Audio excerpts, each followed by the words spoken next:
Whoa. Guess who finally won, huh? Turkey finally won. The team that I was supporting for the World Cup.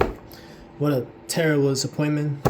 But anyways, iyi akşamlar, merhaba, and Zafer Türki. The big problem was, well, aside that it was a game that it didn't matter for both teams, except playing for your pride. USA wanting that perfect record that Mexico had, and Turkey, playing for the fact of not getting humiliated.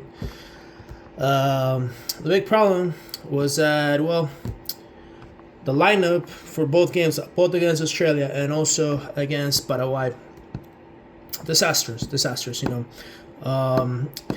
say that for a soccer team, for a football team, the key is always in the defensive mid, in the contention. And honestly, Orhun Özcan, the guy from Borussia Dortmund, he should have started both those games.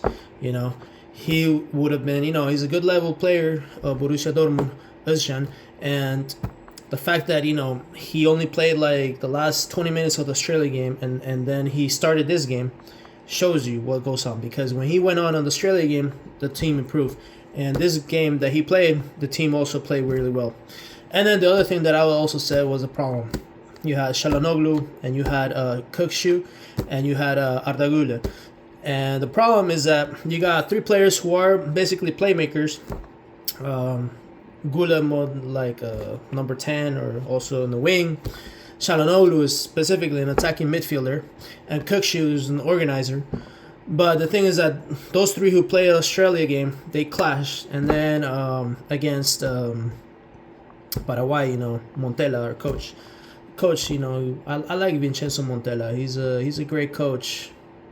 Sort of. I mean, he's done a good job. He plays attractive football, but he also has a history of having missteps when it comes to organizing his teams. About Fiorentina, at Sevilla, he did that. He did a good job, the way they played. Sevilla, for example, he had them qualify to quarterfinals of Champions League, something that's never happened before. Took them to a final of Copa del Rey too, that Barca destroyed them, but that's normal. It's Barca. But then, same thing, then they got rid of him because same thing. Sometimes the way he organizes his lineups, his reading of the games, his subbing. Man, Montella. Honestly, I trust him, man.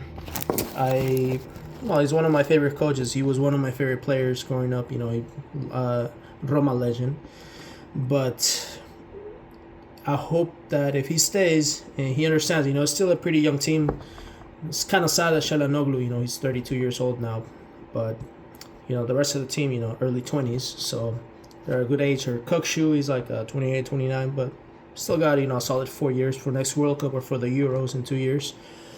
But I really hope Montella can actually realize that when you had all that talent, Özcan, Dortmund, Şelik, Roma, you had Çalhanoğlu, Kenan Yildiz, Juventus, Arda Güler, of course, Gül at Porto, Antortoglu, like you have to make sure how to fit them together. And that was a problem with Turkey in this World Cup. I think that also one of the reasons why this worked, it's not just the defensive mid position, the fact that, he put a good organizer like Köksü and also Güler, with more freedom to cut from the wings, especially. But the fact that Antortoglu didn't play as the lone center striker, he didn't play this game at all, actually. And you could tell, that he, especially against Australia and then also against Paraguay, he's more like someone who needs more spaces. And both defenses were very strong, very tall. He's more like a small guy, and they completely annulled him. So that was one of the issues too. Well, happy to see Turkey win, and we'll pretend this is Röke. So Şerefe, Zafer, and teşekkürler.